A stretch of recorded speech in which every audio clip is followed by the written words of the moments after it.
Hi ಎಲ್ರಿಗೂ ನಮಸ್ಕಾರ. Welcome back to my channel. ಇವತ್ತು ಬ್ರೇಕ್ಫಾಸ್ಟ್ಗೆ ನಾನು ಪಾಲಕ್ ರೈಸ್ ಬಾತ್ ಮಾಡೋಣ ಅಂತ ಅಂದ್ಕೊಂಡಿದ್ದೀನಿ. ಪಾಲಕ್ ರೈಸ್ ಬಾತ್ ಮಾಡೋದಕ್ಕೆ ಇವಾಗ ನಾನು ಒಂದು ಪಾತ್ರೆಗೆ ಸ್ವಲ್ಪ ನೀರು ಹಾಕಿ ಪಾಲಕ್ ಹಾಕಿ ಬೇಯಿಸ್ಕೊತಾ ಇದ್ದೀನಿ. ಮೊದಲು ಪಾಲಕ್ನ ಬೇಯಿಸಿಟ್ಕೋತೀನಿ ಸೈಡ್ಗೆ.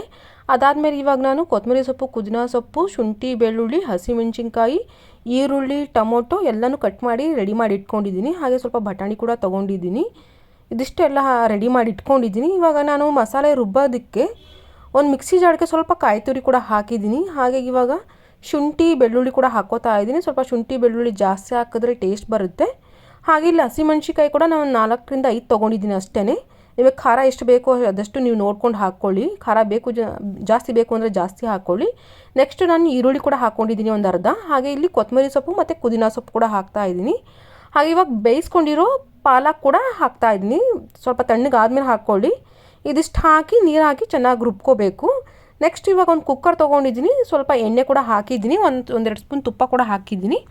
ಹಾಗೆ ಇವಾಗ ಒಗ್ಗರಣೆಗೆ ಇವಾಗ ನಾನು ಪಲಾವ್ ಎಲೆ, ಸೋಂಪು ಕೂಡ ಹಾಕಿದ್ದೀನಿ. ಚಕ್ಕೆ, ಲವಂಗ ಮತ್ತು ಮರಾಠಿ ಮೊಗ್ಗು ಮತ್ತು ಇಲ್ಲಿ ಕಸ್ತೂರಿ ಮೇಥಿ ಇದಿಷ್ಟೆಲ್ಲ ಹಾಕಿ ಒಗ್ಗರಣೆ ಹಾಕ್ಕೋತೀನಿ. ಬೇಕು ಅಂದರೆ ನೀವು ಏಲಕ್ಕಿ, ನಿಮ್ಗೆ ಏನು ಬೇಕು ಮರಾಠಿ ಮೊಗ್ಗು, ಸ್ಟಾರ್ ಹೂವು ಎಲ್ಲ ಬರುತ್ತಲ್ಲ ಅದನ್ನೆಲ್ಲ ಹಾಕ್ಕೋಬೋದು. ನೆಕ್ಸ್ಟ್ ಇವಾಗ ನಾನು ಈರುಳ್ಳಿ ಕೂಡ ಹಾಕ್ತಾಯಿದ್ದೀನಿ. ಒಂದೆರಡು ಈರುಳ್ಳಿ ಕೂಡ ಹಾಕ್ಕೋತಾ ಇದ್ದೀನಿ. ಇದಿಷ್ಟು ಹಾಕಿ ಚೆನ್ನಾಗಿ ಹುರ್ಕೋತಾ ಇದ್ದೀನಿ. ಸ್ವಲ್ಪ ಡೀಪ್ ಫ್ರೈ ಮಾಡಿದ್ರೆ ಚೆನ್ನಾಗಿ ಬರುತ್ತೆ ಟೇಸ್ಟು. ಸ್ವಲ್ಪ ಡೀಪ್ ಫ್ರೈ ಮಾಡಿಕೊಂಡ್ರೆ ಚೆನ್ನಾಗಿರುತ್ತೆ. ನಾನು ಇವಾಗೆಲ್ಲ ಈರುಳ್ಳಿ ಎಲ್ಲ ಚೆನ್ನಾಗಿ ಫ್ರೈ ಆದಮೇಲೆ ನೆಕ್ಸ್ಟ್ ಇವಾಗ ಒಂದೆರಡು ಟೊಮೊಟೊ ಕೂಡ ತೊಗೋತಾ ಇದ್ದೀನಿ. ಒಂದೆರಡು ಟೊಮೊಟೊ ಸಾಕಾಗುತ್ತೆ. ಬೇಕು ಅಂದರೆ ನೀವು ಜಾಸ್ತಿ ಹಾಕ್ಕೊಳ್ಳಿ. ನಾನು 2 ಟೊಮೊಟೊ ತೊಗೊಂಡಿದ್ದೀನಿ ಅಷ್ಟೇ. ಇದಿಷ್ಟು ಹಾಕಿ ಚೆನ್ನಾಗಿ ಹುರ್ಕೋತಾ ಇದ್ದೀನಿ ಹಸಿ ಸ್ಮೆಲ್ ಹೋಗೋವರೆಗೂ. ನೆಕ್ಸ್ಟ್ ಇವಾಗ ನಾನು ನೆನೆಸಿರೋ ಬಟಾಣಿ ಕೂಡ ತೊಗೊಂಡಿದ್ದೀನಿ. ನೀವು ಹಸಿ ಬಟಾಣಿ ಬೇಕಾದರೂ ತೊಗೋಬೋದು. ಇಲ್ಲಿ ನಾನು ರಾತ್ರಿಯೇ ಬಟಾಣಿ ನೆನೆಸಿಟ್ಕೊಂಡಿದ್ದೆ. ಹಸಿ ಬಟಾಣಿ ಹಾಕಿಲ್ಲ, ನೆನೆಸಿರೋ ಬಟಾಣಿ ಒಣ ಬಟಾಣಿ ಬರುತ್ತಲ್ಲ ಅದೇ ಹಾಕ್ತಾಯಿದ್ದೀನಿ. ಬಟಾಣಿ ಎಲ್ಲ ಹಾಕಿ ಚೆನ್ನಾಗಿ ಫ್ರೈ ಮಾಡ್ಕೋತಾ ಇದ್ದೀನಿ ಹಸಿ ಸ್ಮೆಲ್ ಹೋಗೋವರೆಗೂ. ಬಟಾಣಿ ಎಲ್ಲ ಫ್ರೈ ಆದಮೇಲೆ ಈರುಳ್ಳಿ ಟೊಮೊಟೊ ಎಲ್ಲ ಫ್ರೈ ಆದಮೇಲೆ ನಾನೇನು ರುಬ್ಕೊಂಡಿದ್ನಲ್ಲ ಮಸಾಲೆ ಅದನ್ನು ಕೂಡ ಹಾಕ್ತಾಯಿದ್ದೀನಿ. ನೋಡಿ ಚೆನ್ನಾಗಿ ರುಬ್ಕೋಬೇಕು. ಸ್ವಲ್ಪನೂ ತರಿತರಿಯಾಗಿರಬಾರ್ದು ಅಂತ ಅಷ್ಟೇ. ಕಾಯಿ ತುರಿ ಎಲ್ಲ ಸಿಗಬಾರ್ದು ಬಾಯಿಗೆ. ಸ್ವಲ್ಪ ಚೆನ್ನಾಗಿ ನುಣ್ಣಗೆ ರುಬ್ಕೋಬೇಕು. ಚೆನ್ನಾಗಿ ನುಣ್ಣಗೆ ರುಬ್ಕೊಂಡು ಹಾಕಿದ್ರೆ ಚೆನ್ನಾಗಿರುತ್ತೆ. ನೆಕ್ಸ್ಟ್ ಇವಾಗ ನಾನು ಉಪ್ಪು ಮತ್ತು ಅರಿಶಿನ ಕೂಡ ಹಾಕ್ಕೋತಾ ಇದ್ದೀನಿ. ಉಪ್ಪು ಅರಿಶಿನ ಎಲ್ಲ ಹಾಕಿ ಚೆನ್ನಾಗಿ ಹುರ್ಕೋತಾ ಇದ್ದೀನಿ ಹಸಿ ಸ್ಮೆಲ್ ಹೋಗೋವರೆಗೂ. ಸ್ವಲ್ಪ ಎಣ್ಣೆ ಬಿಡೋವರೆಗೂ ನಾನು ಫ್ರೈ ಮಾಡ್ಕೋತೀನಿ. ಇವಾಗ ನಾನು ಗರಂ ಮಸಾಲ ಕೂಡ ಆ್ಯಡ್ ಮಾಡ್ತಾ ಇದ್ದೀನಿ. ನೀವು ಧನಿಯಾ ಪೌಡ್ರು ಕೂಡ ಹಾಕ್ಕೋಬೋದು. ಧನಿಯಾ ಪುಡಿ ಕೂಡ ಹಾಕಿದ್ರೆ ಚೆನ್ನಾಗಿರುತ್ತೆ. ಮತ್ತು ಕೆಲವರು ಜೀರಿಗೆ ಪುಡಿ ಕೂಡ ಹಾಕ್ತಾರೆ. ನಾನು ಅದ್ಯಾವುದೂ ಯೂಸ್ ಮಾಡಲ್ಲ. ಮಸಾಲೆ ಜಾಸ್ತಿ ಆಗಿಬಿಡುತ್ತೆ, ಓವರ್ ಆಗುತ್ತೆ ಮಸಾಲೆ ಅಂತ ಅದನ್ನ ನಾನು ಯಾವುದೂ ಹಾಕಲ್ಲ. ಬರೀ ಗರಂ ಮಸಾಲ ಒಂದೇ ಹಾಕ್ತೀನಿ. ನೆಕ್ಸ್ಟ್ ಇವಾಗ ಅಕ್ಕಿ ತೊಳ್ಕೊಂಡು ಹಾಕ್ಕೋತಾ ಇದ್ದೀನಿ. ಇದನ್ನು ಕೂಡ ನಾನು ಹುರ್ಕೋತೀನಿ ಚೆನ್ನಾಗಿ. ತುಂಬ ಟೇಸ್ಟಿಯಾಗಿ ಬರುತ್ತೆ. ನೀವು ಒಂದ್ಸಲ ಟ್ರೈ ಮಾಡಿ. ಈ ಥರ ಚೆನ್ನಾಗಿರುತ್ತೆ ಪಾಲಕ್ ರೈಸ್ ಬಾತು. ಸಿಂಪಲಾಗಿ ಮಾಡ್ಕೋಬೋದು. ಅಕ್ಕಿ ಎಲ್ಲ ಹಾಕಿ ಚೆನ್ನಾಗಿ ಹುರ್ಕೊಂಡು ಆದಮೇಲೆ ಇವಾಗ ನೀರು ಕೂಡ ಆ್ಯಡ್ ಮಾಡ್ಕೋತಾ ಇದ್ದೀನಿ ನಾನು. ನೀವು ಅಕ್ಕಿ ಎಷ್ಟು ತೊಗೋತೀರೋ ಅದರ ಡಬಲ್ ಅಷ್ಟು ನೀರು ತೊಗೊಳ್ಳಿ. ನಾನು ಇಲ್ಲಿ 2 ಗ್ಲಾಸ್ ಅಕ್ಕಿ ತೊಗೊಂಡಿದ್ದೀನಿ. 4 ಗ್ಲಾಸ್ ನೀರು ಹಾಕ್ತಾಯಿದ್ದೀನಿ ಅಷ್ಟೇ. ಬೇಕು ಅಂದರೆ ನೀವು ಗೋಡಂಬಿ ಕೂಡ ಹಾಕ್ಕೋಬೋದು. ಇದಕ್ಕೆ ಚೆನ್ನಾಗಿರುತ್ತೆ. ನೋಡಿ ನಮ್ಮ ರಾಜ್ಕುಮಾರ ಬಂದು ನಿಂತ್ಕೊಂಡಿದ್ದಾನೆ. ಬೆಳಗ್ಗೆ ಎದ್ದಿದ ತಕ್ಷಣ ಅವ್ನು ಬರೋದೇ ಕಿಚನ್ಗೆ. ಏನು ಮಾಡ್ತಾಯಿದ್ದೀನಿ ನಾನು ಅಂತ ನೋಡೋಕೆ ಬರ್ತಾನೆ ಅವನು.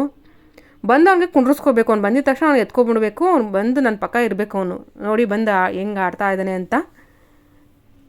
ಬಂದಿದ ತಕ್ಷಣ ಎತ್ಕೊ ಅಂತಿರ್ತಾನೆ.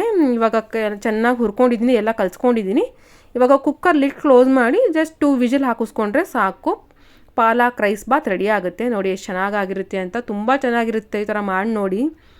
ಬೇಕು ಅಂದರೆ ನೀವು ಪಾಲಕ್ನ ತುಪ್ಪದಲ್ಲಿ ಹುರ್ಕೊಂಡಾದರೂ ಮಾಡ್ಬೋದು. ಅದು ಕೂಡ ತುಂಬ ಟೇಸ್ಟಿಯಾಗಿರುತ್ತೆ. ಇಲ್ಲಿ ನಾನು ಪಾಲಕ್ನ ಬೇಯಿಸ್ಕೊಂಡು ರುಬ್ಕೊಂಡಿರೋದು. ತುಂಬ ಟೇಸ್ಟಿಯಾಗಿ ಬಂದಿತ್ತು. ಒಂದ್ಸಲ ಟ್ರೈ ಮಾಡಿ ನೋಡಿ. ತುಂಬ ಚೆನ್ನಾಗಿರುತ್ತೆ. ಸಿಂಪಲಾಗಿ ಮಾಡ್ಕೋಬೋದು. ಮಸಾಲೆ ಜಾಸ್ತಿ ಏನು ಹಿಡಿಸಲ್ಲ. ಕೆಲವರು ಧನಿಯಾ ಪೌಡ್ರು ಎಲ್ಲ ಹಾಕ್ತಾರೆ, ಜೀರಿಗೆ ಪೌಡ್ರು ಎಲ್ಲ ಹಾಕ್ತಾರೆ. ಅದ್ರ ಬದಲು ಸಿಂಪಲಾಗಿ ಈ ಥರ ಮಾಡ್ಕೋಬೋದು. ತುಂಬ ಟೇಸ್ಟಿಯಾಗಿ ಬರುತ್ತೆ. ನೆಕ್ಸ್ಟ್ ಇವಾಗ ಮಂತ್ಲಿ ರೇಷನ್ ತರ್ತೀವಿ ನಾವು ಗ್ರಾಸರಿ. ಇವಾಗ ಎಲ್ಲ ನಮ್ಮಪ್ಪ ತೊಗೊಂಬಂದಿದ್ದಾರೆ. ಇವಾಗ ನಮ್ಮಕ್ಕ ಎಲ್ಲ ಜೋಡಿಸ್ತಾ ಇದ್ದಾಳೆ. ನಾನು ಈ ಸಲ ರೇಷನ್ ಬರ್ದಿದ್ದು ನಾನೇ. ಒಂದು ಬರೆದ್ರೆ ಒಂದು ಬರ್ದಿಲ್ಲ. ಎಲ್ಲ ಮಿಸ್ ಮಾಡಿಬಿಟ್ಟಿದ್ದೀನಿ. ನನ್ನ ಶಾಂಪು ನಾನು ಬರ್ದಿಲ್ಲ. ನಾನು ಯೂಸ್ ಮಾಡೋದು ಹೆಡ್ ಆ್ಯಂಡ್ ಶೋಲ್ಡರ್ ಶಾಂಪು, ಅದನ್ನು ಕೂಡ ಬರ್ದಿಲ್ಲ. ಮತ್ತು ಹೆಸ್ರು ಕಾಳು ನಾನು 2 kg ಬರಿಬೇಕಿತ್ತು, 1 kg ಬರೆದ್ಬಿಟ್ಟಿದ್ದೀನಿ. ಬಟ್ಟೆ ವಾಶ್ ಮಾಡೋ ಸೋಪ್ ಬರ್ದಿಲ್ಲ. ಮತ್ತು ವಾಷಿಂಗ್ ಮಿಷಿನ್ಗೆ ಹಾಕೋ ಪೌಡ್ರು ಅದು ನಾನು ಬರ್ದಿಲ್ಲ. ಎಲ್ಲ ಮಿಸ್ ಮಾಡಿಬಿಟ್ಟಿದ್ದೀನಿ. ನಮ್ಮ ಅಕ್ಕ ನನಗೆ ಬೈಕೊಂಡು ಎಲ್ಲ ಪ್ಯಾಕ್ ಮಾಡ್ತಿದ್ದಾಳೆ. ಎಲ್ಲ ಡಬ್ಬಿಗೆಲ್ಲ ಹಾಕಿಡ್ತಾ ಇದ್ದಾಳೆ. ಈ ಸಲ ನಾನೇ ರೇಷನ್ ಬರೆದಿದ್ದು. ಅವಳು ನನಗೆ ಬೈತಾ ಇದ್ದಾಳೆ. ಒಂದು ಬರೆದ್ರೆ ಒಂದು ಬರೆಯಲ್ಲ ನೀನು, ನಾನೇ ಬರೀತಿದ್ದೆ, ನೀನು ಯಾಕೆ ಬರೆಯೋಕ್ಕೆ ಹೋದೆ ಅಂತ. ನಾನು ಅದಕ್ಕೆ ಬೈತಾ ಇದ್ದೀನಿ ನಾನು ಕೂಡ ಅವಳಿಗೆ. ಬೇಕು ಅಂದರೆ ನೀನೇ ಬರೆದು ಇಡಬೇಕಿತ್ತು, ನನಗೆ ಯಾಕೆ ಹೇಳಿದೆ ಅಂತ. ಎಲ್ಲ ಪ್ಯಾಕ್ ಮಾಡಿ ಇಡ್ತಾ ಇದ್ದಾಳೆ ನೋಡಿ. ಇಷ್ಟು ರೇಷನ್ಗೆ 7,500 ಆಗಿದೆ. ಅದರಲ್ಲಿ ನಾನು ತುಂಬ ಐಟಮ್ ಮಿಸ್ ಮಾಡಿಬಿಟ್ಟಿದ್ದೀನಿ. ಒಂದು ಬರೆದ್ರೆ ಒಂದು ಬರ್ದಿಲ್ಲ. ನಮ್ಮ ಮನೇಲಿ ಗ್ರಾಸರಿನೇ 7,500 ಅಂತಂದರೆ ಯಾರೂ ನಂಬೋದಿಲ್ಲ. ನಮ್ಮ ಅಕ್ಕ ಫಾರ್ಚೂನ್ ಎಣ್ಣೆ ಬರೆಯೋಕ್ಕೆ ಹೇಳಿದ್ಲು, ನಾನು ಸನ್ಫ್ಲವರ್ ಎಣ್ಣೆ ಬರೆದ್ಬಿಟ್ಟಿದ್ದೀನಿ. ಮತ್ತು ಗೋಧಿ ಹಿಟ್ಟು ಕೂಡ ಅಷ್ಟೇ, ಎಲ್ಲ ಅವಳು ಏನೇನು ಹೇಳಿದ್ದಾಳೋ ಎಲ್ಲ ಉಲ್ಟಾ ಬರೆದ್ಬಿಟ್ಟಿದ್ದೀನಿ ನಾನು. ಗುಡ್ ನೈಟು ಅಷ್ಟೇ, ಗುಡ್ ನೈಟ್ ಬರಿ ಅಂತ ಹೇಳಿದ್ಲು, ನಾನು ಆಲ್ ಔಟ್ ಬರೆದ್ಬಿಟ್ಟಿದ್ದೀನಿ. ಅವಳೇನೆಲ್ಲ ಹೇಳಿದ್ಲು ನಾನೆಲ್ಲ ಉಲ್ಟಾ ಬರೆದಿಟ್ಬಿಟ್ಟಿದ್ದೀನಿ. ಟೀ ಪುಡಿನೂ ಅಷ್ಟೇ, ನಾನು ಏನೋ ಹೇಳಿರೋದು ನಾನು ರೆಡ್ ಲೆಬಲ್ ಬರೆದಿದ್ದೀನಿ, ಎಲ್ಲ ಉಲ್ಟಾ ಬರೆದ್ಬಿಟ್ಟಿದ್ದೀನಿ. ಅವಳು ನನಗೆ ಬೈಕೊಂಡು ನಿನಗೆ ಒಂದು ಹೇಳಿದ್ರೆ 2 ಬರೀತೀಯಾ, ನಿನಗೆ ಯಾಕಾದರೂ ಹೇಳಿದ್ನೋ ನಿನಗೆ ಬರೆಯೋಕ್ಕೆ ನಾನು ಅಂತ ಅಂದ್ಕೊಂಡು ಎಲ್ಲ ಬೈಕೊಂಡು ಎಲ್ಲ ಪ್ಯಾಕ್ ಮಾಡ್ತಾ ಇದ್ದಾಳೆ, ಎಲ್ಲ ಡಬ್ಬಿಗೆ ಹಾಕಿ ಇಡ್ತಾ ಇದ್ದಾಳೆ. ಸಕ್ಕರೆ 4 kg ಬರೆಯೋಕ್ಕೆ ಹೇಳಿದ್ಲು, ನಾನು 3 kg ಬರೆದಿದ್ದೀನಿ. ಮತ್ತು ಹೆಸ್ರು ಕಾಳು ಕೂಡ ಅಷ್ಟೇ, ಅವಳು 2 kg ಬರೆಯೋಕ್ಕೆ ಹೇಳಿದ್ಲು, ನಾನು 1 kg ಬರೆದಿದ್ದೀನಿ. ತೊಗರಿ ಬೇಳೆನೂ ಅಷ್ಟೇ, ಎಲ್ಲ ಉಲ್ಟಾ ಬರೆದಿಟ್ಬಿಟ್ಟಿದ್ದೀನಿ ನಾನು. ಎಲ್ಲ ಇವಾಗೆಲ್ಲ ನೋಡಿ ಎಲ್ಲ ನನಗೆ ಬೈತಾ ಇದ್ದಾಳೆ ನನಗೆ.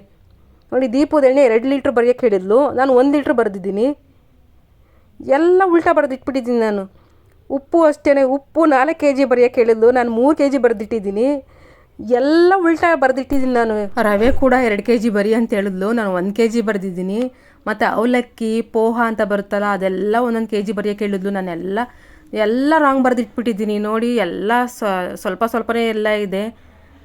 ಇಷ್ಟಕ್ಕೇ ಕಿರಿಸ್ಕೊತಾ ಇದ್ದಾಳೆ, ಎಲ್ಲ ರಾಂಗ್ ಬರೆದಿಟ್ಟಿದ್ಯಲ್ಲ ನೀನು, ಇವಾಗ ವಾಪಸ್ ಕೊಡೋಕ್ಕೆ ಹೋದರೆ ಬಯಲ್ವಾ ಯಪ್ಪ.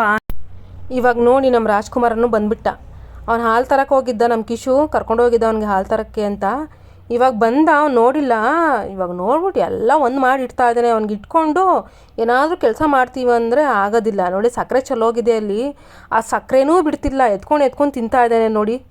ಸ್ವಲ್ಪ ಸಕ್ಕರೆ ಚಲೋಗಿದೆ, ಎತ್ಕೊಂಡು ತಿಂತಾ ಇದ್ದಾನೆ. ಅವ್ನಿಗೆ ಸ್ವೀಟ್ ಅಂದರೆ ಏನು ತುಂಬ ಇಷ್ಟ ಅವ್ನಿಗೆ, ಸ್ವೀಟು. ಇವಾಗ ಮೊದಲು ಅವನು ಸ್ವೀಟೇ ಮುಟ್ತಿರ್ಲಿಲ್ಲ, ಚಾಕ್ಲೇಟ್ಸ್ ತಿಂತಿರಲಿಲ್ಲ, ಮನೇಲಿ ಏನೇ ಸ್ವೀಟ್ ಮಾಡಿದ್ರು ತಿಂತಿರಲಿಲ್ಲ.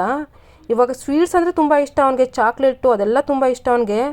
ಅದರಲ್ಲೂ ಸಕ್ಕರೆ ಅಂದರೆ ಅವನಿಗೆ ತುಂಬ ಇಷ್ಟ. ಅವನಿಗೆ ಔಷಧಿ ಏನಾದರೂ ಸಿರಪ್ ಏನಾದರೂ ಕುಡಿಸಿದ್ರೆ ತಕ್ಷಣ ಅವನಿಗೆ ಸಕ್ಕರೆ ತಿನ್ನಿಸ್ಬಿಡ್ತೀವಿ. ಅದು ರೂಢಿ ಆಗಿಬಿಟ್ಟಿದೆ ಅವನಿಗೆ.